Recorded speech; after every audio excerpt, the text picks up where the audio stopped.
Guys, welcome back to another edition of That Fuzz and Rock Show interviews. Man, this is another bucket list one for me. I'm super excited to have not only Danny Schuler from the one and only Biohazard, but we brought in a referee to keep us tame tonight, Mr. Mike Valente from Brick by Brick.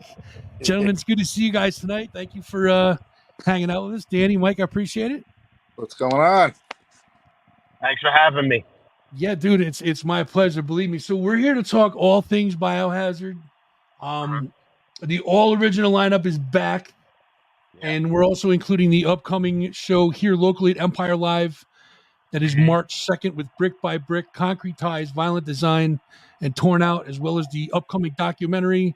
We're going to touch on a whole bunch of that stuff, so bear with us. I got a ton of questions. We won't hesitate. We'll jump right into it. All right. All right. So let's start out by talking about let's talk about the band. How did you guys first meet? Like, how did you guys all first meet, and when did Biohazard form? Wow. Well, Biohazard formed like probably 87-ish, 88-ish. I joined Biohazard in 1989. Previous to me being in the band, Anthony Mio, rest in peace, was the original drummer of Biohazard. Mio was a good friend of mine. I've known him all my life. We grew up together in my neighborhood in Canarsie. But how we all met, I knew Evan. Wait, I got to take one of these headphones out. Yo, can you still hear me? Yeah, I got you, bro. All right, cool. I knew Evan because we grew up like probably half a mile from each other. In Brooklyn. And we went to like junior high school and high school together. He was a little older than me, but we knew each other. And when I was maybe 11 or 12 years old, I met him because he was like the local bass player guy. And I was trying to get into a band and do this heavy metal shit.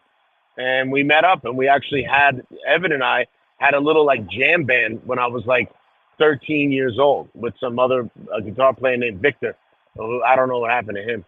But and Bobby Hamble, I knew Bobby Hamble because I used to go out drinking on Flatbush Avenue in Brooklyn. I used to run into Bobby all over the place, and we became friends, probably when I was like 16 or something like that. Actually, funny Bobby Hamble story, and there's a lot of them. Me and Bobby were both in the bad kids class in high school. I got in trouble in high school, and so did he, and we both got sent to this other high school to do the dropout class. And they put me in that class, and they're like, "Go sit right there." And I look over, and who's sitting there? Me and Bobby Hamble sitting next to each other like two rejects.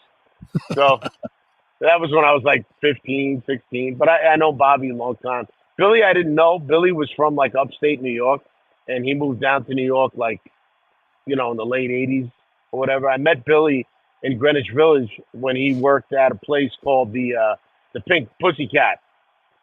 And it was on 6th Avenue, a sex toy store. Billy worked there. And that's where I met Billy. But that's Biohazard was together before that with Anthony Mio doing like local stuff.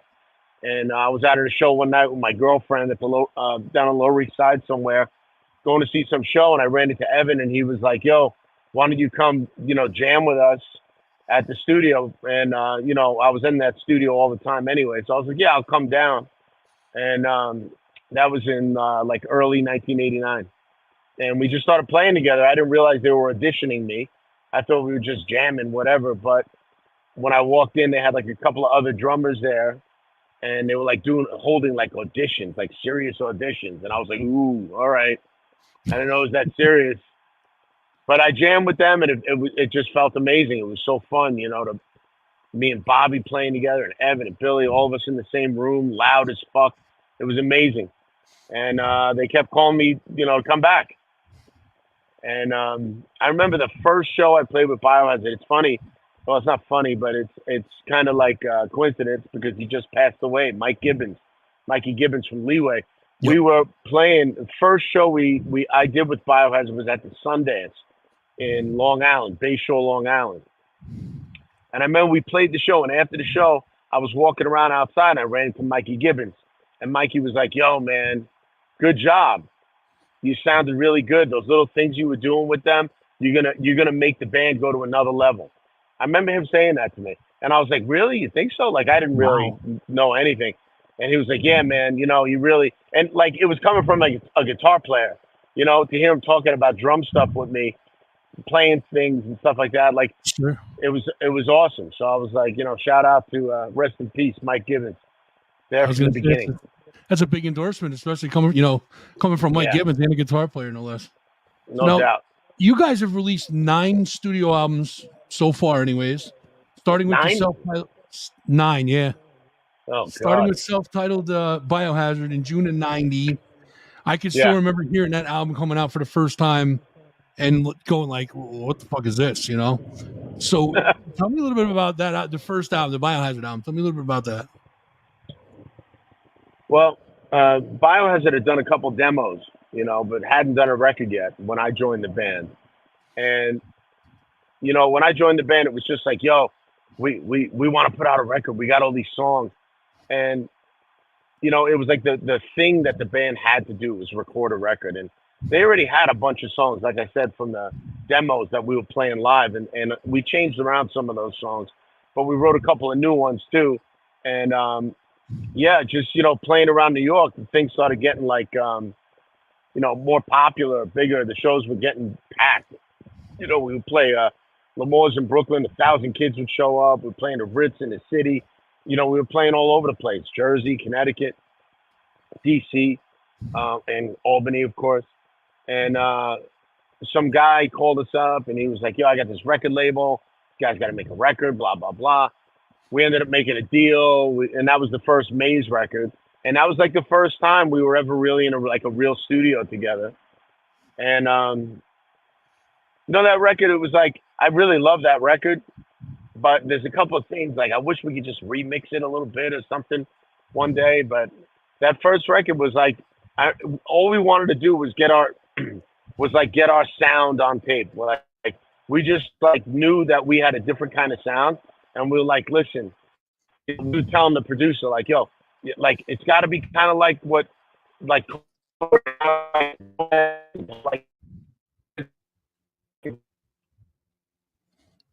No, no, we might have lost him for now. Oh, we can see you. Try. Yeah, I can't hear you though. Not running from the cops, is he? Maybe it's to go through the tunnel or something. Are we back? Well, there you are. Yeah, I got you. Yep, there you go. That was weird. It was like a time warp. We thought you were going through the tunnel or something, so we just let you go. Nah, man, no tunnels. All right, so you were talking about the sound of Biohazard. So from then until now, how, if any, how do you think the sound of Biohazard's changed? Do you think it's changed any over the years? It's gotten worse, for sure. What do you mean by worse? Well, no, I think that, as a musician, when you start out, like, there's something really cool about not knowing shit. You know what I'm saying?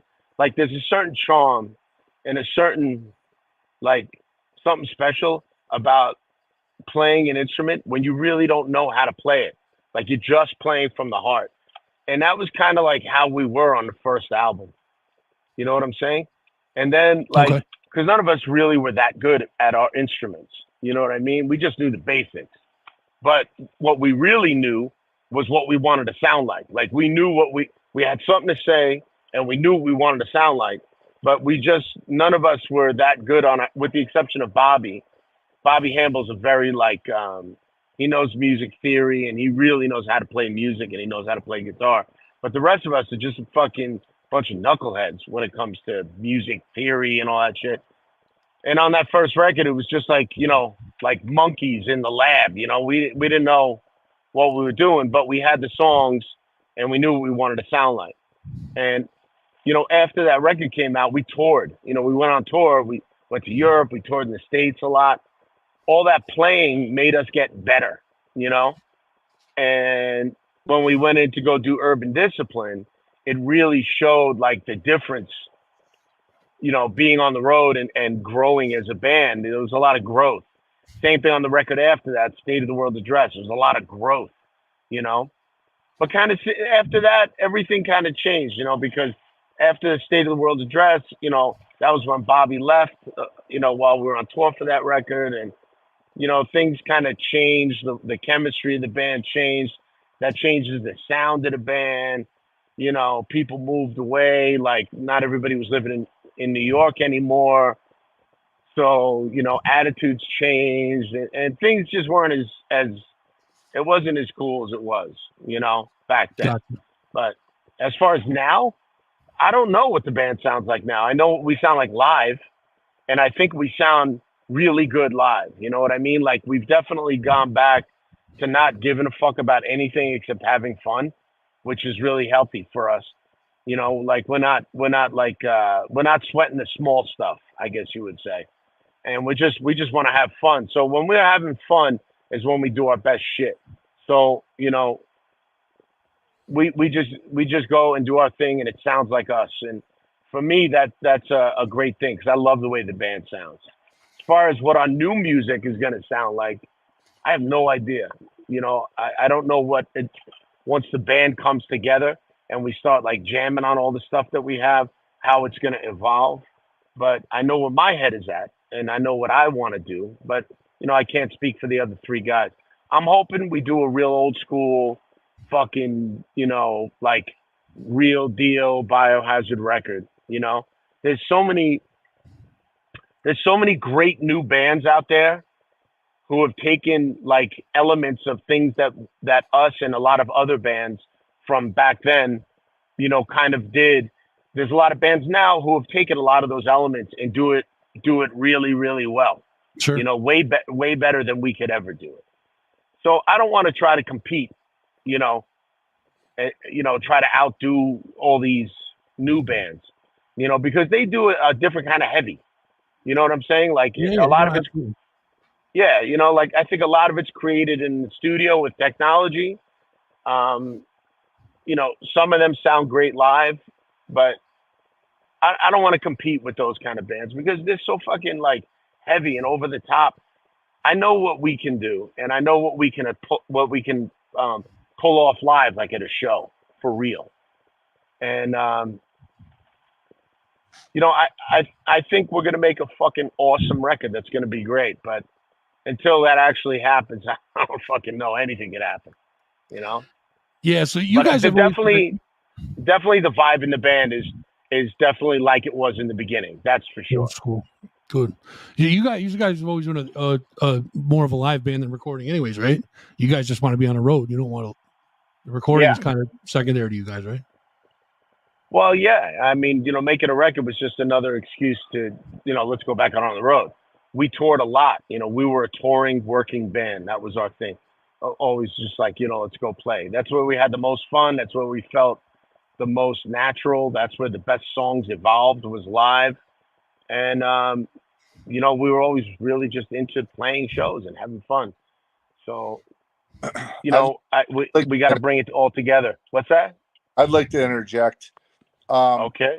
So you sent me those two albums to give to Minus, and I delivered those to him. He said thank you and all that, but I got to tell you, I had to open up that box. I had to look through those albums.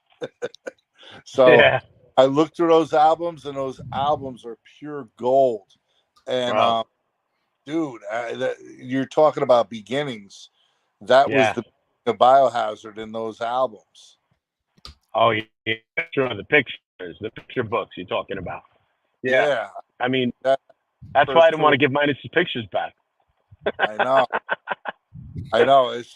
I was telling him, I said, that would be so cool if you guys release those somehow, you know, in like some sort of a book or whatever. Minus should do a book. That's who should do a book. Because that would be amazing. But yeah, you hear me? We're talking. Yeah, those had to be your first tours, right? Well, yeah. Well, not the first tours. That was probably like when we took Minus out with us was like 92-ish, 93, in that time frame. But it was definitely the beginning. I mean, that one long like U.S. tour we did with Sick of It All and Sheer Terror, we had Minus there with us the whole time. We brought him with us to Europe on those early like headlining tours, and it was so much fun, man. Having somebody like him along was the greatest thing for me. You know what I mean? Because we were great friends and we had a lot of fun every day. And having him along taught me, like, when you go on tour, bring your friends with you and have fun, because that's all that fucking matters. You know, have fun with your friends, man. Because if you take the shit too seriously, you know, it ruins everything. You know what I mean? Absolutely. When we did that short tour with you, we had a blast. Oh yeah, it was fucking hilarious. You guys are out of control. Biohazard and Brick by Brick did a little Canadian run a couple years back, and yeah, we were all crammed in the van together. That was awesome, man. I love that shit.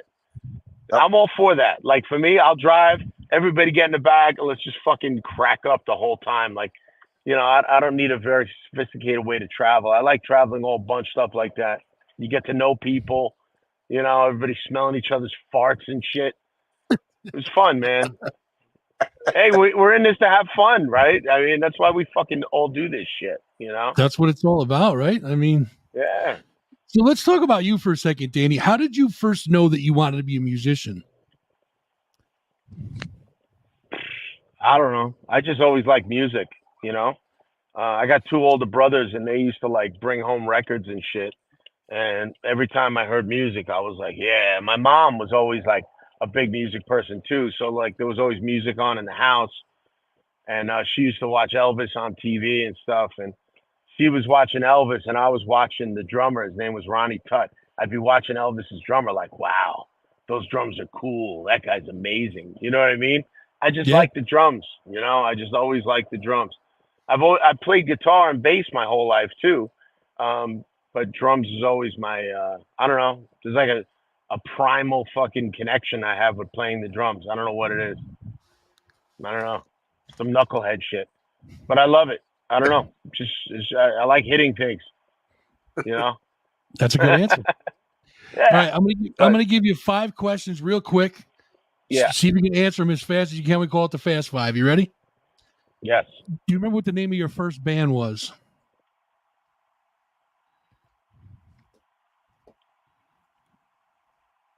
That's a slow answer, right? I can't remember. Right. Think about it. My first band, no. My first real band that played shows around New York was a band from Brooklyn called Crystal T. All right. Do you remember what your first gig was? Yes. My first gig was in Canarsie in Brooklyn at a place called the Hebrew Educational Society, where they used to have battles of the bands and shit like that. Yes. And I played there. And that was probably 1984, 1983. Do you have anything that stands out in your mind that you would call your most memorable rock and roll moment? Like, if I asked you what was your favorite moment in your career, you can pop one out like that. Do you have one that just stands out? I don't know. I didn't really think about it, but now that you're pressuring me to answer quickly, what just popped in my head was one time we got off the plane. We were in South America on a South American tour. We were in Brazil going to play Monsters of Rock. And we just got off the plane, got in the van, drove right to the stadium, and we were playing with like Iron Maiden. And it was a huge show with like Motorhead, and Iron Maiden was headlining, and Skid Row, and a couple of other bands, and Biohazard all the way down on the bill. And it was at like Maracana Stadium, or one of those big stadiums in Brazil. And there was like 85,000 people there. And Holy shit. Yeah, it was crazy insane. And we like rolled in the afternoon, and I got there, and I'm sitting in the dressing room, and there's like a knock on the door, and somebody walks in. I like open the door, and it's Steve Harris from Iron Maiden. Wow. And he's like, I really like you guys. I want you to come out and sing with us on stage tonight. And we were like, okay, Steve Harris. And then like 5 minutes later, I'm like walking to the bathroom, and Steve Harris grabs me, and he's like standing there in a circle talking to Lemmy and Dave Murray. And I'm standing among these 3 giants of metal. And I'm just standing, and he's like introducing me to them. And I'm like, I had met Lemmy before, but I was just like, holy fuck, this is insane. Like, that just sprung into my head when you said a moment. You know, that never would have happened in my life otherwise. You know what I mean? See, that's a hell of a That moment. was pretty Holy cool. shit. Yeah, it was a pretty cool day. You know, playing Monsters of Rock in Brazil with the biggest heavy metal band in the world. You know, Iron Maiden and Motorhead and Skid Row. That was fun. Typical Saturday for Danny Schuler. No big deal. You know what I mean? Yeah, I wish every Saturday was like that, yeah, man. no shit, right? Do you have a favorite venue to play? No. I mean, no. I look at the stage, you know. I don't look at anything else except for the stage. Like all these venues, I remember them, but it's like the people and the moment is the special thing that I remember. The venues, There you go. I mean, we played I used to love playing L'Amour's, you know. L'Amour's was like my favorite shit because I could ride my bike there. All my friends were there. The guys running the club were friends of mine. All the bands, I knew everybody. It was just like being like in your living room, you know. And it always sounded great there, and it was always amazing. I loved playing CBGB's for the same reason. It was close to home. It was right there, and it sounded amazing. Like, I couldn't wait to play CBGB's the first time so I could hear what it sounds like on stage. Because every show I ever saw at CBGB's, I was always so blown away by the way the PA system sounded in there. It just sounded amazing. For a tiny little club like that, it was fucking loud and powerful and so clear the way it sounded in there. I remember the first time we played the first time I played CBGB's was a hardcore matinee on a Sunday after Biohazard in 1989 in September, I think it was. And I was so fucking excited. And those guys were like, "Oh man, we play here, you know, a million times. It's no big deal." I was like, "Yeah, I know, but I've never played here, and I fucking love this place." And I just remember like loading up, putting my drums on that little stage, and when I finally when everything started, we started playing. I was like, "Wow, it really does sound different up here." You know, that's what I was thinking in my head. Like, it does sound good up here. So CB's was awesome because it just sounded great. And L'Amour's was amazing. L'Amour's was the best place, probably the best place to play. L'Amour's. Now, can you remember your biggest onstage oops? Biggest oops on stage? Does one pop in your head if I ask you that? Well, you know, I don't make a whole lot of mistakes, you know, but oh boy, there you go. One time I had food poisoning, and I had real bad diarrhea on stage once. And I was in Germany.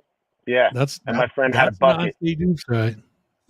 Yeah, and it was coming out of both ends while I was playing the show. By the way, Jesus. So that was pretty bad. That was a bad one. And you kept going. Yeah, gotta keep going, man. That's a professional right there. That is a true professional right there. When it comes to diarrhea, I am a true professional. So let's get back to talking about the band. We're going to talk about the reunion of the original lineup of Biohazard.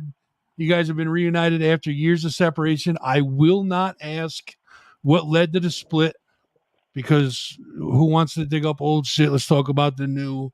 I will ask you guys, how did you guys actually wind up reuniting?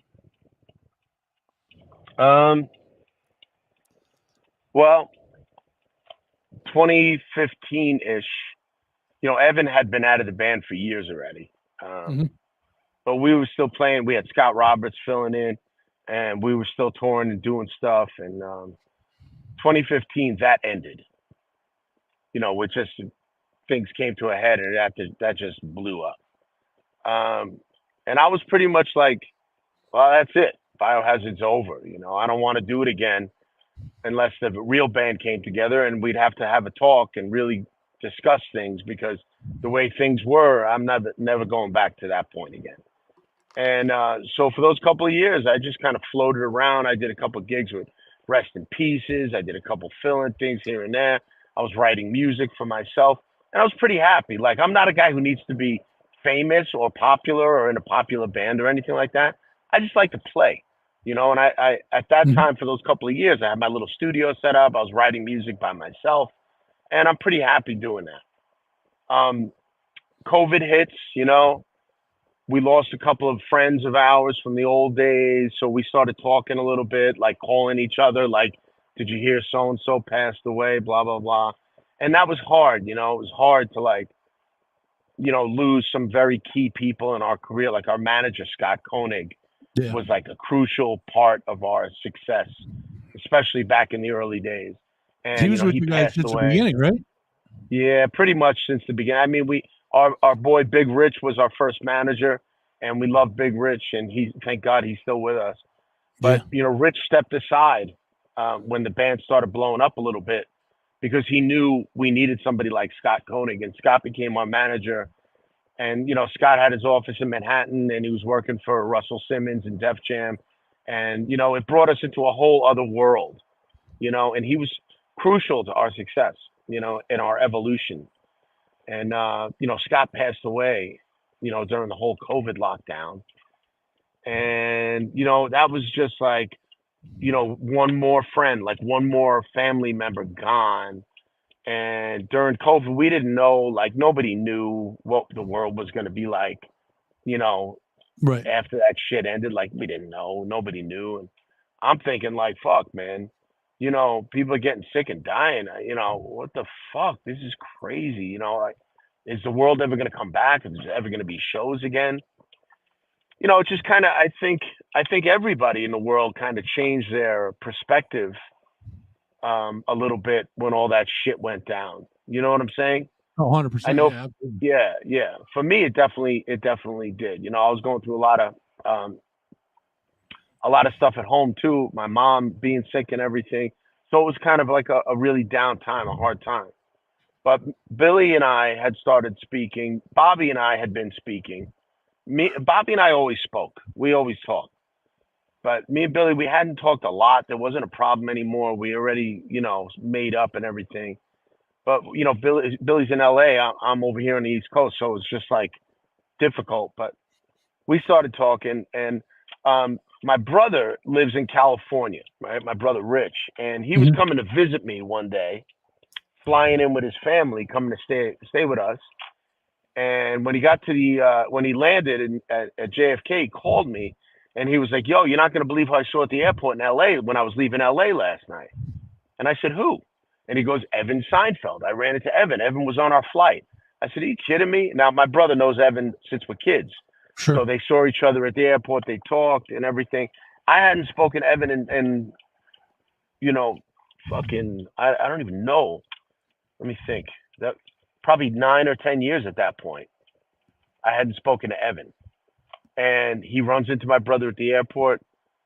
They have a good conversation. My brother calls me. He's like, yo, man, you should reach out to him. Say what's up. He seems really good. And I was like, oh, yeah, I don't know. Anyway, so I tell my wife, I'm like, babe, my brother Rich ran into Evan at the airport. Told her what happened. My wife says to me, why don't you just give him a call? Don't be a dick. Just call him. Why you being a dick for? Just call him. Life's too short. Fucking text him. Don't be a fucking pussy. I was like, you're right. So I sent him a text because I was a pussy. And I just sent him a text instead of calling. And I was like, yo, man, you want to talk? And he texted me back right away. Yeah, let's talk. And I was like, okay. We set up a phone call. And we sat on the phone for like 2 hours, cracking up, talking to each other. Just like the old days, And it was just like, I had no intention. Like he and I, when we spoke, we didn't really talk about the band at all. The first time we talked after 9 or 10 years, right. We just talked to each other, and it was really good because we were friends. We were always friends. We're very different people, but we were always friends. We know each other since we're kids, so it was good to have one of those type of like real conversations. And when we left off, we're like, yo, let's keep in touch. And he was like, yeah, man. Send me pictures of the old days. I lost all my pictures in a fire or some shit. Send me pictures. So I was like copying Minus's pictures and sending them to Evan and, sending him other pictures that I had because he lost all his biohazard shit. And that was it. And like a week later, Bobby Hamble calls me. He's like, yo, what's up, D? What are you doing? And I'm like, hey, yo, craziest thing. I had to talk with Evan the other day. And Bobby was like, get the fuck out of here. And I was like, nah, man. Dead serious. I fucking talked to Evan for like 2 hours. We had a good conversation. Bobby right away goes, you think he wants to play the band again? Maybe we should do the fucking band. I was like, Bobby, we didn't even talk about it. Right, but Bobby right. was like, but Bobby immediately was like, yo, he had no beef. Like he was feeling the same way I felt. Like we both talked about it and we were like, life's too short, man.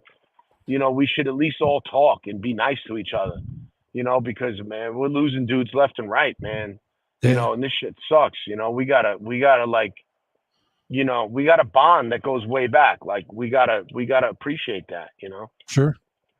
So, a couple of days later, I talked to Billy. I told him. He's like, "Oh, I heard you talk to Evan." I'm like, "Yeah, I did. What was that like?" And I was like, "Yo, it was awesome. It was great. It was good to talk to him.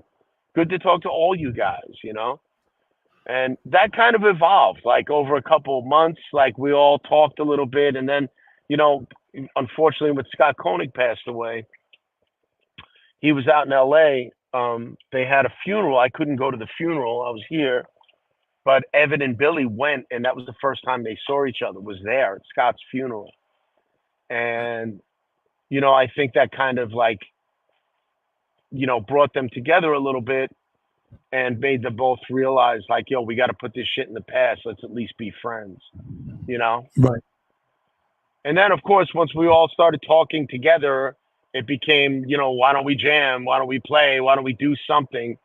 And that's kind of how it happened, And, that was a year and a half ago, whatever. No, almost a year ago, we did the first show. It was in May at the Milwaukee Metal Fest. And, it's exactly like it used to be in the beginning. Like our relationship in the band is exactly the same. Everything's the same. The difference is that I think everybody's a lot more respectful now to each other. Everybody's like really patient and just kind of giving each other space to be fucking weird or whatever the fuck it is. And just kind of understanding everybody's like position and appreciating each other. So that's kind of how it came together. I know I talk a lot, but that's kind of how it came together. It's a long story. No, details are good things. So, so things have been good so far. No tensions, nothing like that. That's awesome, man. There's always tension, but like I said, the difference is, we respect each other a lot. You know what I mean? So we give each other space. Like if there's a little disagreement or whatever, it's all good. Like we all know it's for the common good.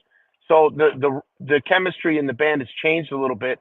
It's not like everybody's against each other anymore, like it always used to be. It's more like, yo, we're all different. We all got different ways of doing shit, but we're all united together to do something great. You know what I mean? We appreciate what we have together, and what we have together, the four original guys the four classic, the classic lineup of the band is to me, it's powerful. Like, we weren't the Beatles. We weren't any kind of, Metallica or anything like that. But it to me, it feels very special to play music with those guys. It doesn't feel the same when I play music with anybody else. So there's definitely a different kind of chemistry there. So we're keeping it together. We're honoring it. It's fun, man. So you were up here for the Extreme Music Awards, January 13th. Yes, I do whatever Mike Valente tells me to do. Yes. So we had a little sneak peek of a documentary that's coming out about you guys. How much can you tell me about it without giving any secrets away? Because I know there's some. It's kind of being held a little tight-lipped right now. So what can you tell me about the? Well, it's not finished. The documentary is not finished. Our old friend Drew Stone, who's really been there since almost the beginning with us, and has always been filming shit, is producing and directing and editing a documentary film about Biohazard, about our history and about coming back together. And I don't think anybody's really being tight-lipped about it, but it's not finished, so there's nothing to really talk about until it gets there. But yeah, up in Albany at the Extreme Music Awards, he played a little trailer that he came up with. And when I saw him last week when we played down in Baltimore, he actually played me a 75 or 100-minute cut of the film. So I just saw it for the first time myself, and it's in a very raw kind of form. Mm-hmm. But there's a lot of great old shit in there. A lot of great old stuff, a lot of great new stuff, a lot of funny, cool, insightful, interesting interviews. And good stuff. Like it's going to be a cool thing. Like I don't know how to really feel about a movie being made about us. Like to me, I kind of feel like who's going to give a shit about that? But seeing it, like sitting down and watching it, I was like, fuck, man, there's like 35 years of history here. Yeah. There's a lot. How do you even make a movie about all those years? It's like I watched the Agnostic Front movie, The Godfathers of Hardcore, which was so well done and so awesome. But I mean, even with them, like you're talking about 40 something years of guys playing. How do you make a little hour and a half movie? You know what I mean? They did an amazing job on that. But the Biohazard thing, it's going to be, a look back at the history of the band and kind of telling the story of how things went wrong and some of the fucked up shit. And then, kind of how it came back together and how we are now, I mean, for a fan, I think it's going to be cool, I know when I saw the trailer, I was like, I couldn't wait. And you got to figure there was 800-900 people in that room that night. And when that trailer came on, it was dead quiet in there. People were intent listening to it. So listen, a lot of people are looking forward to it, myself included. So that's awesome. You guys work with Drew. You guys did like 4 or 5 videos with Drew. I think he did Punishment, Shades of Grey, After Forever. Drew and Paris Mayhew from the Chromags. Yes, always work together, and we did a bunch of videos with them. And thank God for those guys because they made those videos amazing. They made us look good. That ain't easy. So the next video you guys put out, Drew's going to do that, right? Yeah, he's doing it. Yeah. All right, good. Probably. I'm trying to hook him up with some work. You know what I mean? Shout out to Drew. Oh yeah, I know. I just talked to him a little while ago. Yeah. So let's talk about new music, and again, I don't know how much you can give away, but you guys have plans to head into the studio for a new album with the old lineup? We do. Yeah. We there is definitely going to be a new Biohazard record. I don't know when exactly. I don't know how yet exactly, but I know that we're going to make a record. We got a lot of energy for it, and it's going to be friggin' great, and we're going to do our best. And I'm excited to do it. I wasn't at first, but right. And that's a whole other story. But I'm excited to do a new Biohazard record. I can't wait to get into the studio with those guys and pick their brains and jam out and see what we come up with. And I'm excited for that. I don't know how much records mean anymore. Like, everybody's like, oh, nobody buys records anymore. I mean, I get new records. I like new music. I know things have changed in the way people go about it these days, but I just want to do it for us. Like, I think we have a lot to say. I still think we have a lot to say. I know I do, and I know I got the energy to do it. So before we turn into a bunch of old fucks, let's give it the best shot we got to make a great record, and that's going to happen. Yeah, I think you guys definitely still have a couple of chapters left in so now do you guys have stuff written? You guys have stuff written already, or are you just in the infancy stages of the studio talk now? Everybody has stuff written. We've all been working separately. We haven't really brought it all together in the room yet. That's the way we always work, like we all work on stuff, ideas and riffs and songs and lyrics and things and beats and all this shit. And then, we get into the room and then we all just kind of mush it all together and figure out what we like.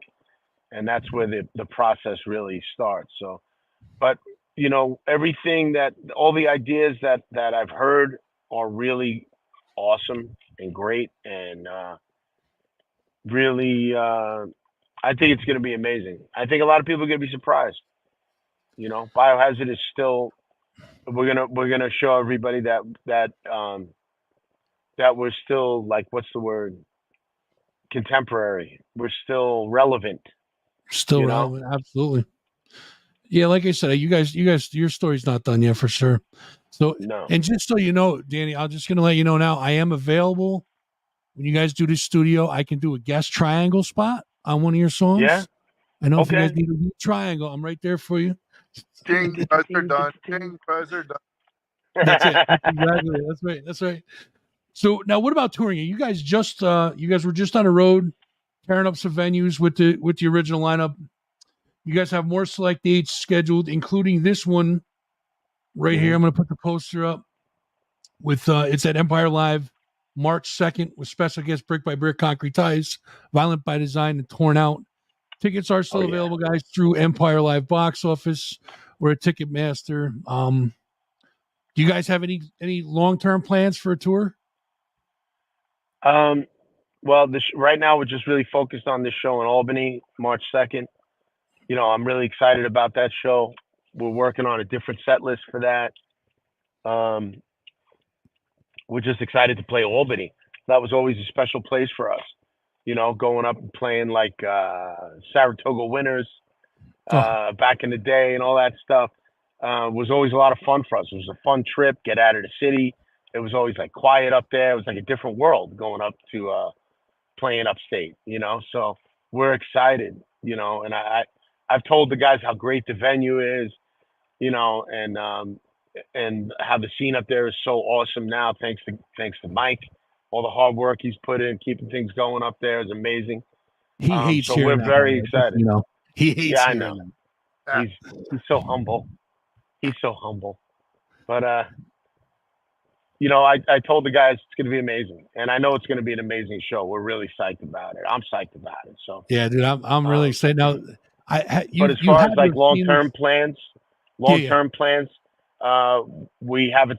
some touring coming up. We're going to be going to South America, doing a bunch of festivals down there, then coming back, doing a couple festival shows in the U.S., and going back to Europe also for the summer and doing all that stuff over there. And, you know, make the record, get it all done this year. So this year is going to be busy. Yeah, it's going to be really busy. Now, I'm sure you've probably seen this already, but this is the reason why we have Mike as a referee, because this is the poster that was done for the Biohazard show at Brick by Brick. And it's a classic. I mean, you know, we had to bring Mike in. I mean, there's people hitting people with chairs. Oh, yeah. You know, there's, you know, Ray's coming off the top rope. We got, you know, Evans got him in the figure 4 leg lock. Yeah. You know, I love the poster. I love the poster. It's amazing. It's hilarious. It's awesome. And I got to have one. I just don't. And I asked Mike this. I was like, Mike, why am I the only guy getting his fucking ass kicked in that poster? Everybody else looks amazing. Like everybody's ripping people's arms off. I'm the guy laying on the ground. I just got devastated. I just got F-bombed. Well, you got to figure Ray's coming off the top rope, and it is Biohazard. So you're going to get that burst of adrenaline. You're going to roll out of the way. Ray's going to hit the canvas, you know. Yeah, that match ain't over, bro. Come on. Yeah, bro, exactly. I'm tapped out right there. I'm done. I'm flat on my back. Your eyes are done. Fine. This coming from a guy who played with stuff coming out both ends. You're telling me you're done? No way, man. No way. Oh, I'm just saying that picture. I'm like fucking. I'm the pussy boy in that picture. Everybody else is like the ultimate warriors, and I'm like I'm the little ham hock. Nah, man, I think you're just playing sleeper. You're just kind of playing possum right there. Yeah. What'd you say, Mike? I said I didn't draw it.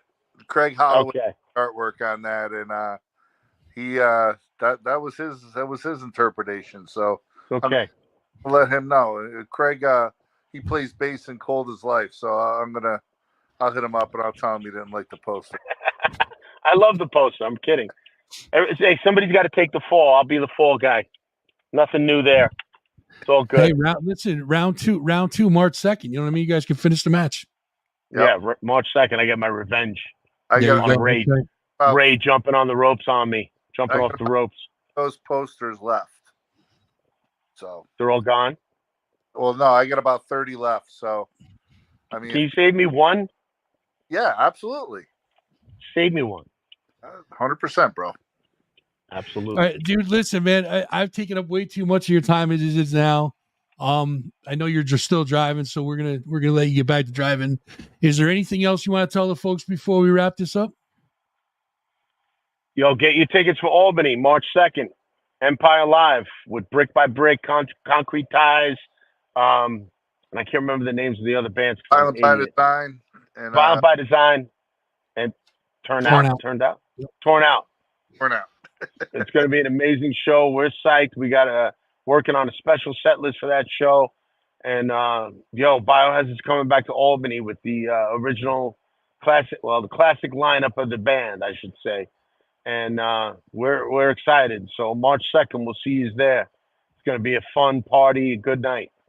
And we're gonna stage that wrestling match live in the middle of the venue floor right there. Yes. Yeah. I love it. Revenge, motherfucker. There you go. Folks, there's a lot of stuff going on in the Biohazard camp.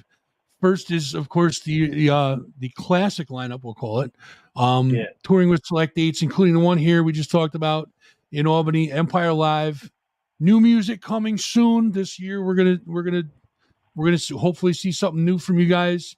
The documentary's coming soon also. Stay tuned for that.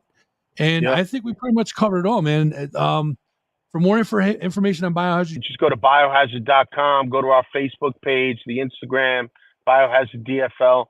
Yep. That's our official shit. All right. That was my mistake. I apologize about that. All good. Facebook, Insta, and X or Biohazard or at Biohazard DFL. And make sure you guys see the live show when they come to your town. Keep your eyes on your local venues and schedules. Danny, listen, man, thank you for allowing me to bug you for so long. It has been not only a pleasure, but a high point in my career to interview you. Please stop back in so we can talk again. Definitely appreciate your time and look forward to seeing you on March 2nd. Yeah, we'll see you March 2nd in Albany. Absolutely, man. Mike, thank you for keeping us calm, keeping us separated. All right, appreciate you. Thank God Mike was here. Thank God he was here. Exactly, right? Mike, I'll talk to you later. That's Danny Schuler and Mike Valente. Thanks, guys. Appreciate it. Guys. Thank you. Later.